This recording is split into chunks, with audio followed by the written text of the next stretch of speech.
তোগো খেলা যদি আর দেখছি তাইলে আমি কুত্তর গু খাই। তোগো খেলা যদি আর দেখছি, জীবনে যদি তোগো আর খেলা দেখছি তাইলে আমি কুত্তর গু খাই। কান ধরে উঠবাস করলাম, কান ধরে উঠবাস করলাম, কান ধরে উঠবাস করলাম, কান ধরে উঠবাস করলাম, কান ধরে উঠবাস করলাম। তোগো খেলা আর জীবনে দেখবো না, তোগো খেলা আর জীবনে দেখবো না। নিজের কান নিজে ধরে তোবা পড়লাম, তোবা পড়লাম, তোবা পড়লাম। তোগো খেলা আর দেখবো না। পাড়ার বাচ্চারা না, মাহমুদুল্লাহ রিয়াদের না, আমি দেখছি লিটন দাস না, লিটন দাসের তারা আছে ঠিক আছে, 16 গতির তারা। এত 16 গতির তারা হইয়া সেটা 12 ওভারে 116 রান করা সম্ভব না। আমি একমাত্র তারা দেখছি তৌহিদের। প্রথম এসে 2-1 বল খেলা, এরপর তার বাউন্ডারি ধান্দাই বাউন্ডারি, কিভাবে বাউন্ডারি মারবে, কিভাবে 12 ওভারের ভিতরে 116 রান কমপ্লিট করবে। কি ওয়াসাম বোলিং,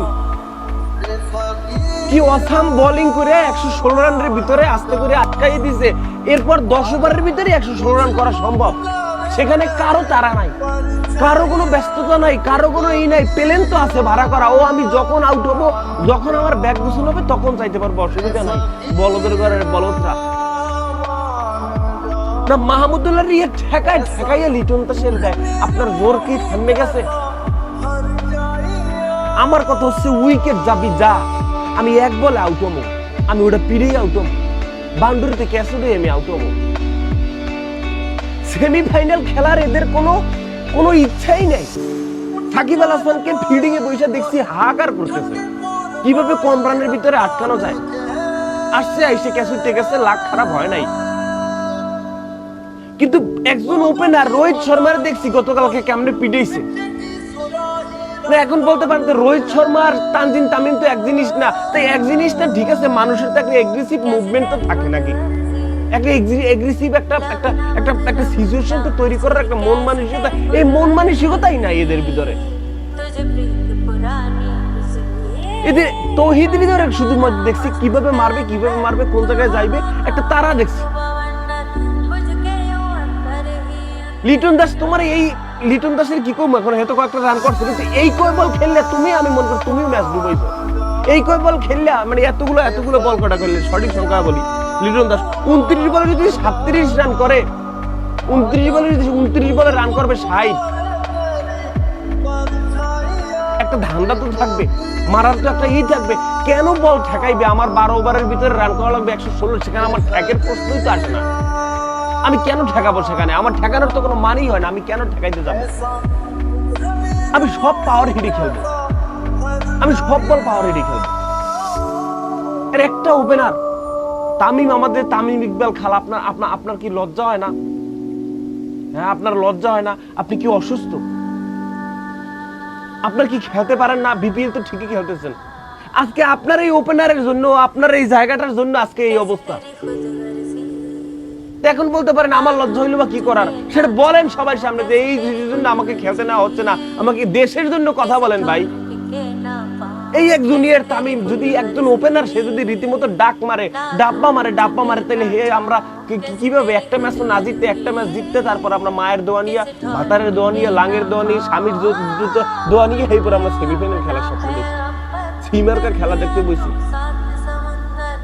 না। আমার কথা হচ্ছে মাহমুদুল্লাহ রিয়াদ, সে 9টা বল খাইল, কই গেছে? 9টা বল খাইয়ে যদি 6টা রান করে এই সমীকরণের সময়, সে সময় আর আসেটা কি? ওদিকে অন্য দেশ বলে যে কামান বাংলাদেশ আমাদেরকে সেমিফাইনালে উঠা, এদিকে রিশাদাই তো ডাব। কেন আমরা রিশাদ পর্যন্ত যাব? আমরা রিশাদ পর্যন্ত কেন যাব? এই যে শান্ত 5 বলে 5 মারার মুভমেন্ট ছিল, মারার একটা মুভমেন্ট ছিল, কিন্তু এই যে তানজিম তামিম 3 বলে 0, আর কত জিরো করলে, আর কত জিরো করে শান্ত হবে? তোরা ভালো থাক, তোকে দেশে আসা লাগবে না, ওই দেশে বসে কামলা দে। এত সুন্দর bowling line up, Taskin 4 over ball করে রান দেয় কয়টা, এত সুন্দর। এটা মুস্তাফিজ 19 নম্বর ওভারে যাইয়ে রান মনে দেয় একটা। 116 ভিতরে এদেরকে আটকাই দেওয়া, রানও ভালো ছিল, কিন্তু উইকেট। মাহমুদুল্লাহ রিয়াদের কি হয়েছে আজকে আমি ঠিক সেটাই বুঝলাম না। তোকে দেশে আসা লাগবে না ভাই, তোকে দেশে আসা লাগবে না, ওদিকে তোরা ওদিকে থাকতে যা। আমরা ইন্ডিয়া দিয়ে সেকেন্ড টিম বানাই, এদিকে তো রেল ঢুকাইতেছে, বন্ধুত্ব আরো ঘনিষ্ঠ হইতেছে, আকাশ ভরা তারা হগা মারা সারা যা হয় হোক, অসুবিধা নাই। আমরা ইন্ডিয়ার কাছে প্লেয়ার ভিক্ষা চাই, প্লেয়ার ভিক্ষা দিয়ে ওদের তো এই যে টিম খেলতে আছে এই টিম ছাড়াও যারা মনে করো ওই যে কেএল রাহুল, তারপর হচ্ছে শুভনাম তারপর ওই যে ওই ছেলেটা, বাচ্চা ছেলেটা জয়সওয়াল, এরকম সামি যারা যারা আছে এগুলো দিয়ে আমরা ভিক্ষা চাই, এদিকে আমরা সেকেন্ড টিম বানাই।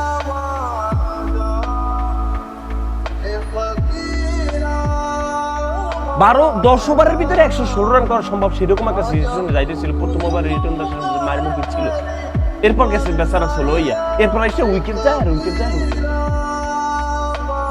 তবু খেলা নেক্সট টাইম দেখলে আমি কুত্তার গু খাই।